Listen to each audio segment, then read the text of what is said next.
Good morning and welcome to another edition of the Real Estate Backstory. My name is Alan Richardson. I'm the managing broker here at Maximum Realtor Partners. My name is Ming Richardson. I'm the compliance broker for Maximum One Realty and Realtor Partners. And we want to jump right in and start talking about the DOJ today. Department of Justice. Yeah, as usual, they've been in the news, and now they're in the news saying that they're concerned that automated pricing algorithms, basically AVMs, desktop valuations, Zestimates, for lack of a better word, that kind of stuff, AVMs, all those can bolster price fixing is one thing that they're concerned about. So they're trying to look at, they're always looking at, right now they've got their fingers in a lot of different things at the moment, kind of thing. And so they're definitely looking at all the online real estate platforms and all that is. Generally speaking, we don't deal with AVMs that much because I feel like as a professional realtor, you should be pulling your own comparables, that kind of thing. So it doesn't really bother me at all. The online pricing typically for a potential seller or buyer that is trying to get an estimate what the area is costing them. So as far as real estate agent goes, you shouldn't be using them. Right. We don't use that. Yeah. Okay. We use our own database and look at what's most recently sold and look at the interior picture of the condition of property to see why is some of them so high and while the others are low. Well, and like even this week, Georgia MLS is teaching CMAs, comparative market analysis, this upcoming Thursday. So like do the work.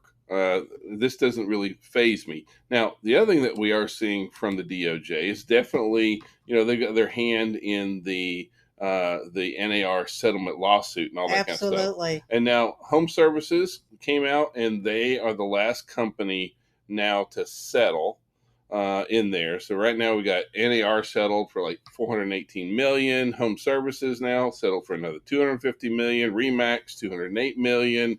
Compass $57 million, Real Brokerage $9 million, and then Realty One hasn't announced, but they said that they're going to settle. So, there's a lot of things going on with that. Now, the sad part is, guess who gets most of the money? Yeah, it's the attorneys. The attorneys, not the actual clients. Yeah. Now, there is a lot of concern in our industry right now that consumers are not valuing agents. This is a concern more from the agents than it is from necessarily our clients, which I found to be very interesting. Like if we're worried that consumers aren't valuing us, like that's on us, right? And we're not presenting ourselves properly. So overall, I do believe that the industry needs to be talking about the value that we provide and how important our services are. I think it's absolutely crucial. Two of the main parties that I'm most concerned for right now are for our VA and our first-time buyers, just making sure that they have representation in a transaction. But so many agents are wrapped up in this entire settlement debacle kind of thing, and really it doesn't affect us nearly as much here in Georgia because we've been doing things right from the very get-go kind of thing. You could always not pay a commission in the past, but there is a new study out which says that honestly, most of your clients have no idea what's going on. They're not. I mean, for us, so many of us make this up to be a really, really like, oh my gosh, the world is coming to an end kind of thing. Do that again. Yeah. Sorry. Okay. But what I'm saying is that most of the consumers do not realize what's going on. Only probably on the average 37%. Less than about a third of folks have even heard of it. That's not how many people understand it. It's only a third of folks have actually heard of what's going on. And if a client come across and ask you about it, educate them. Yeah, talk about it. That is your opportunity to educate your client what you're worth. Yeah, exactly. So now, and what's interesting is because the news has been pretty negative when it comes to real estate professionals kind of thing. However, they just released the list of America's most envied jobs. And so number one came in, which I found wildlife photographer. Yep.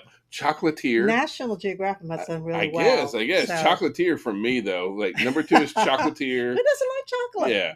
Adventure tour guide is number 3. Absolutely. Number 4, luxury real estate agent, right? number four of the most Well, if you men. think about it, in that market, everything is perfect. There's no mishaps. There's no downward fall on that one. So who would want to be everything perfect? Yeah. Come on. I love our job. Don't get me wrong. I love our profession, but still, I'm not sure it's number four on the list. But okay, hey, all right. I want to share with you. Zillow has announced this new touring agreement out there, and they're like, listen, this is to help agents stay ahead of the NAR settlement. And honestly, wrong, wrong, wrong, wrong, wrong. Zillow's new touring agreement helps out Zillow. Okay. Absolutely. Now, Zillow is a large publicly traded company. I don't, They're a business for profit. right. And so what Zillow is trying to offer to agents right now is really good for Zillow, and it's not good for our industry, and it's not good for agents. And overall, this is Zillow being Zillow. And I probably have to be a little Well, careful what I'm saying here, but I just feel like what Zillow is doing right now is undermining real estate professionals and our yeah, expertise. under the false pretense that this is a benefit for agents. And I don't And it's see not. it's not, because what they're saying is, listen, they're offering out. So like you can, if you want to go find it, you can find it. They're offering this free touring agreement that everyone in the industry can use. And what the reason I hate this, and I absolutely do hate this, is because this changes our position to a door opener. That's all we do is just open doors. We don't bring any value to it, kind of thing. And so they're emailing this out to agents. They're promoting it online. They're promoting this everywhere, because for Zillow really does want real estate professionals to be door openers, because that's where they're going to get their 40% cut from, is from folks who are just going to open their doors for them. So please be very careful. I want to walk you through this touring agreement really quickly about the parts that I really, really hate, because I do think that there's going to be some alternative models, that there's going to be some opportunities for negotiation, there's going to be some conversations to be had. I really don't feel this is the right one. No, and I can tell you once again, Zillow is for profit, Mm-hmm. and so what they're trying to do, they're trying to systematize and make this so systematized that Well, they forget what is real estate. Real I, estate's about relationship. yeah, and not only that, I don't even think this agreement really will actually hold water, kind of thing. So, they state that the purpose of the agreement, is just to consult with the buyer regarding specific properties and locating and touring properties, what they're calling touring services, kind of thing. That this, and it doesn't form any sort of agency relationship. And the second point is that the buyer represents that the buyer has not signed an exclusive buyer brokerage agreement. So they're saying that, but our new rules moving forward is that buyers are going to have to sign a buyer brokerage agreement. We know we're going to have to work something out for open houses, but that's still kind of up in the air right now. The duration of this agreement is only 7 days, what they're putting out there, but it could be one day for that matter. It could be 3 weeks, but it doesn't make any sense. The fourth point on here is that there's no fee, right? The buyer doesn't pay or owe the broker So anything let for the me tell you tours. something. Would you So, open a door for nothing? well, not only that, that part of the whole lawsuit coming forward was that we had agents saying that they worked for free, and here we are putting Zillow it in writing claiming saying, you know what, no we fee. work for free. We We don't don't. work for free, and we need to be really conscious about these are the services I provide, these are the fees I charge, kind of thing. Now they do go on to say, look, if you're going to provide buyer brokerage services from this agent, then you will need to sign one. And then the last thing is that they just want to make sure that it's available to everybody, Equal fair opportunity, housing, fair that kind of housing. thing. And so overall, we truly, truly hate this, because like one of the things that I see coming out of the NAR settlement is that we're gonna we need to start treating our buyers the way that we have our sellers for years, right? We would meet with them, sit down with them, these are the services I provide. We would do a listing presentation, do all that. Now we're going to start doing that with our buyers in advance. But if we regulate ourselves to just being door openers. And then, you know what, they can find their properties online and you're just going to go and open the door and that's all you do. Well, then we're dooming our industry. Absolutely. And now for Zillow, I understand. Like this is a good move for Zillow. And if you just want to go be a door opener for Zillow, like at this By point, all you're means. basically turning into an employee. Yep. So employee without pay, honestly. Yeah, that's true. Because potentially you wouldn't be paid for this transaction. So anyway, this is our opinion. We aren't fans of this, but if you haven't been emailed Agent, please and sent, don't get real into this because we let the cat out of the bag a long time ago when we decided to share our data. And guess what? They're taking that data. Not only that, Zellow's collecting his data, and guess what they're doing? Sell it right back to you for a referral. And, oh, by the way, their touring services are not exclusive, meaning you may tour with this person and you can turn around and tour with somebody else. There's no exclusivity on here as well. So they're going to be selling this out to everybody and anybody. They're going to sell to the highest bidder, basically. Yep. So so the Fed met this past week and inflation is sitting right at about 3.5% right now. You know, we went up into where it was into the high 8s and almost up into 9%. And it went down really, really steady. And then it kind of just done this plateau thing, which you can kind of see. Now, and then so the Fed came out and said, you know, this past Wednesday and said, look, we're not moving nothing. And no one was really surprised. But surprise and also hoping is two different things because, you know, we're technically in a summer buying season. And guess what?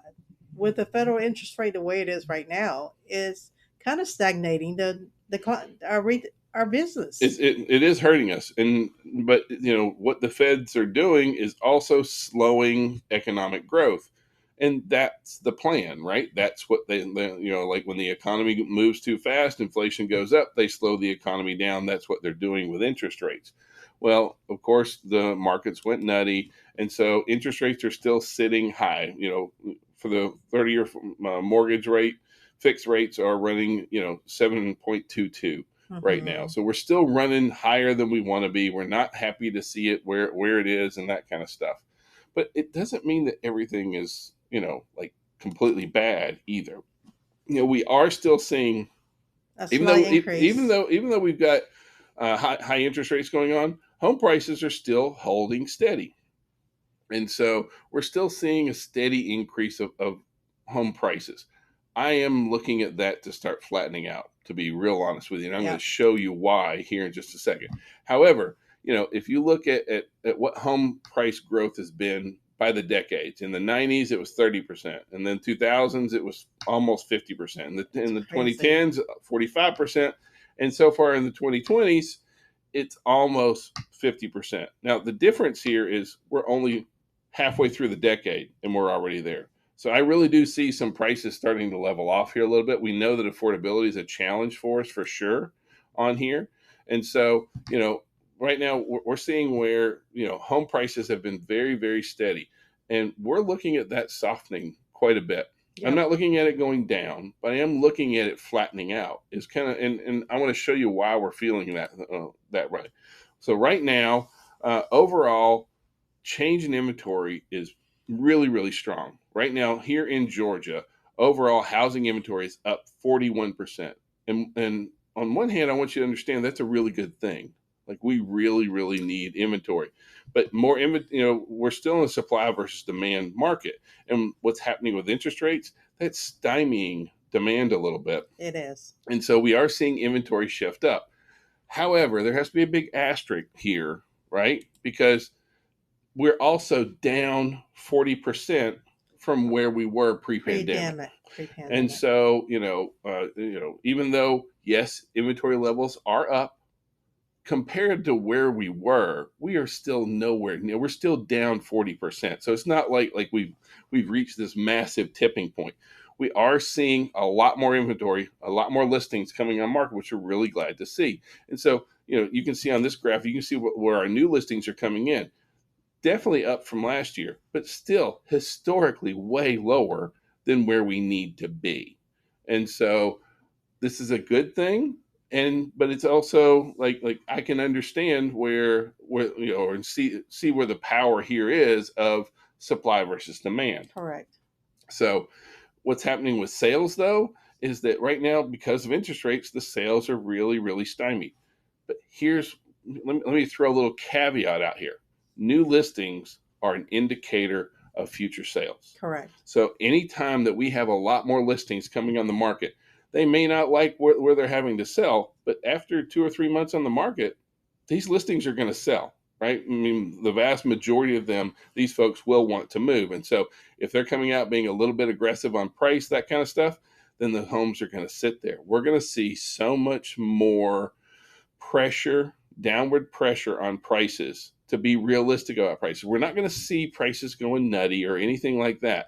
But you got to understand, we have a lot more listings coming on the market. So for those folks who are like, hey, let's throw it out there, let's try that. Hey, let's list our home with, you know what, we don't need to pay a buyer's agent.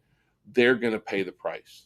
And my caution here is they're going to blame you when this happens. This is what we're going into now. We're going into a summer season with rising inventory and interest rates holding back demand.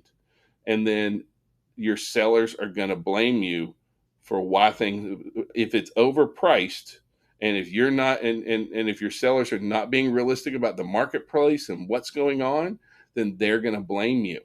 And so you just want to be really, really clear, because it's so hard to have that conversation afterwards to say, listen, I want you to understand what we're going into, because after this home sits here for 2 or 3 months, you're going to say, why can't you sell my home? And it's not going to be your fault. And so, but if you don't have this conversation now, you will definitely have it later when they take that listing away and give it to somebody else. So right now we're seeing pending listings. Our pending listing count is actually up right now, up over last year. We're so glad to see that. Well, we know that there's more good news coming, but right now, the thing that's definitely holding us back are interest rates. Interest rates is just kicking us right in the stones at the moment, kind of thing. New listings also trending up, not where we need them to be by any means, but we are seeing overall that new listing trending up. The good news here is that the South is leading the way, not just in inventory, but in affordable inventory. Here in the South, on listings between 200 and 350, and by the way, 350 is the new 2 to 350 is the starter level anymore. Yes, depends on where you're located at. Yeah, our inventory in that segment is up 56%. So affordability, even though like affordability is a big deal, everyone is seeing it right now. We have more affordable listings on the market here in the South than just about anywhere. Look for folks coming from other parts of the country, right? Because like right now, this is a really good place to be when it comes to that. So median list price has been holding up. This past month, Atlanta's median list price went down. Yep. Meaning how much the average property is listed for went down 1%. We're just trying to prepare you for this. That we are going to see now prices flattening off. Right, yeah, this is overall for all of Atlanta, right? And so and everything is super regional, right? When you say Atlanta, are we talking South North Fulton? Side, South There's so many side. things. And also the neighborhood makes a difference. Yeah, absolutely, big time. So, but just understand that we are looking at a lot more pressure on pricing moving forward. Expect that because of the affordability, as well as because of interest rate and what we see happening with, the overall number of listings coming on the market right now. So the good news is that this is a great time to be in real estate. We have more listings, more sales this time of year. You can see what the average daily home sales are by month here. Mm-hmm. And so, we are in peak buying season right now. Right. As a matter of fact, the top 5 months to sell, number 1, May. Yeah. Now, number 4 is June. So like we're heading into 2 of the top 5 months to sell this month and next month. So, well, if you think people are scrambling by June to find a location, especially if they're transferring from one location to another. Mm-hmm. So, yeah. So now, overall, we are, just on the overall volume, though, we are actually starting to see the number of sales increasing up over last year. We talked about that, in part just from the number of listings coming on. But what we are seeing is that we have a population that continues to grow, and as that does, And guess what? Is a downward trend per thousand. right? Look, people want to buy houses. There is a lot. Basically, what I want you to understand from this is how much pent up demand there is in the marketplace. See, there's this big argument out there of, do I wait or do I buy now? And so, with interest rates high, do I wait or do I buy now? And I'm not going with the whole date the rate thing. That's not what I'm saying, right? But what I'm saying is you have a chance right now with rising inventory, and prices that are flattening off. But think about, with all this pent up demand, what happens when When interest rate interest goes rates come down. down, and they are going to come down. When interest rate, they're going to slow down the economy to a point to where interest rates are going to come down. When they come down, what's going to happen to prices then? It's going to go up. So you just got to And that's understand what what's going happened during on. pandemic, if you think Yeah. about it. So, pandemic, the house was very affordable. Guess what? I can now afford a $400,000 home versus a 350 because my monthly payment's still the Yeah. same. So overall, days on market are still holding really strong. Total days on market was only 1 day more this year than last year, so we're not seeing a big change there. Even the number of homes that have taken a price reduction, we had more in the Atlanta area than nationally, but overall, still the number of listings that are being reduced. I'm expecting that number to really start to shoot up. We can't have Yep. this many new listings coming on the market and all the And not pressure have, from the interest rates. We're going to start well, seeing more price what reduced happened is listings. seller think their property is way more than what the market's willing to bear. So, we will see a reduction. Yeah. We want to completely change gears a little bit here, and we want to speak with you just for a moment about fair housing and housing discrimination. This is one of those things that is so easy to like poo poo or be like, I don't do it, so I don't worry about it. We all need to be very, very conscious of this, because when I talk to our agents, any agents, about Hmm. housing discrimination, everyone says, not me, not me, not me, not me, not me. But guess what? However, 57% of all consumers say they've experienced at least Discrimination. one piece of discrimination. Now, it's more for different groups, that kind of thing. But overall, when we're talking about 50, so over half of Americans say that they've experienced housing discrimination. Like, you can't, with a clear conscience, be like, not me, not us. Like we have to look at really, how are we presenting ourselves, and how does our listing presentations look, and what kind of prejudgments do we make about people? It is really, really important, and And sometimes how you with that, deliver that yeah. speech makes a difference. So, This is you why, know, partly why, like we've had to have code of ethics every 3 years. Now we have to have 2 years of fair housing, or 2 hours of fair housing, not 2 years, 2 hours of fair housing, every 3 years as well for all realtors. Like, we need to be very conscious about this, because it's our job to safeguard the public, and this is a really big deal that we need to take absolutely. very, very seriously. Now, for all those folks who said, yes, we did face housing discrimination, what you have to really also understand is it's still really important. The same groups also said that owning a home, 70% said owning a home is necessary to live the American dream. And that and then almost 80% said owning a home is It's critical to building wealth. I generational mean, wealth. generational wealth, right? Yep. And so, like we are safeguarding. Yes, we have to make sure that we're safeguarding fair housing, but we're safeguarding the American dream. We're safeguarding generational This wealth. is what makes America Yeah. so great, that people want to come and live here. I mean, you look at what's going on around the world. There's a Hmm. lot of tragedy and drama and a lot of unfairness. That is not caused by the person, but by the environment they're in. Yeah. Now, let's switch gears and talk about our builders for a quick second, right? So, U.S. Overall new construction starts are down about 15%, largely because the builders are looking at the same data points They're that we're looking at sharing with you. yep, And so, when we say, look, we're seeing inventory levels that are increasing, the builders are worried about oversupply. So the correct. builders have really, really like Not right that they now haven't halted; they're they just haven't. not aggressively Well, building as quickly. it's down more than it has been in the last 4 years. So the builders are definitely pulling back a little bit. Now, the other thing that we're seeing from the builders here is that single family homes are getting smaller. Now, we know that part of that is just affordability, right? People are just buying smaller homes. It's what they can afford. But the builders have been steadily, I mean, like Decreasing the square decreasing the footage. square footage. I remember back in pandemic, they were building $3,500, $4,000 square foot. I mean 4,000 square Yeah. footage home, and it Well, but was crazy. let me share with you the new floor plan. It's currently being built in Texas, and they're looking at bringing it into Georgia here.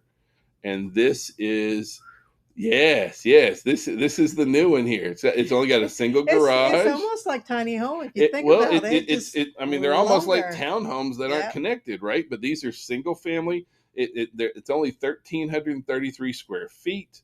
It's a 3 bedroom, 2.5 bathroom home, but they're looking at them coming in the 250 to 300 range. So new construction under 250, that's a pretty appealing, like I think they're very, very boxy for sure, but by the same token, this is an affordable product. It's not a townhome that our builders can afford to I build, do and so I do I don't think see it's an going to take issue over. with that just because most of us have when you have a family, even a husband or uh, someone significant living with you.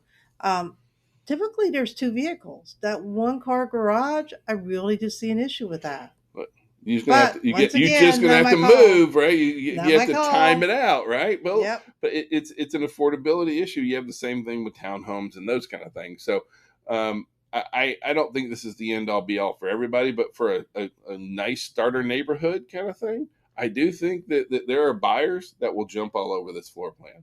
So I don't think it's right for everybody, but that's just my own personal 2 cents. Expect to start seeing these. What we thought were some townhome neighborhoods are actually going to be single family neighborhoods like this coming out. Yep. All right.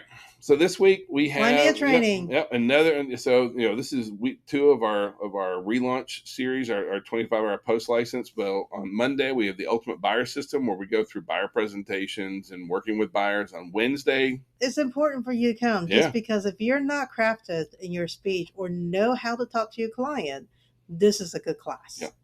Now Wednesday's going to be listings and working with sellers as well as being able to craft your listing presentation. Another crucial element. On Thursday, Georgia MLS is going to be teaching CMAs in Connect MLS in our Fayetteville office. Listen, so many of y'all. I'm not trying to Y'all point need fingers, but so many realtors waited until the last Paragon was minute. all the way gone, and now you guys are like, how does it work in Connect MLS? So like Come to the class, come to the y'all. class. And then on Friday, my bride here is going to be teaching Take Me to Close and Show Me the Money, as well as contract to close and all that kind of stuff. So we hope that you'll For join those us. of you that haven't are fairly new and Yep. don't know about contract, please join us. Yep. So I hope you guys have a great week. If we can be of any kind of service, please call, text, smoke signals. Have a great week, everybody. Happy Monday, y'all. Bye.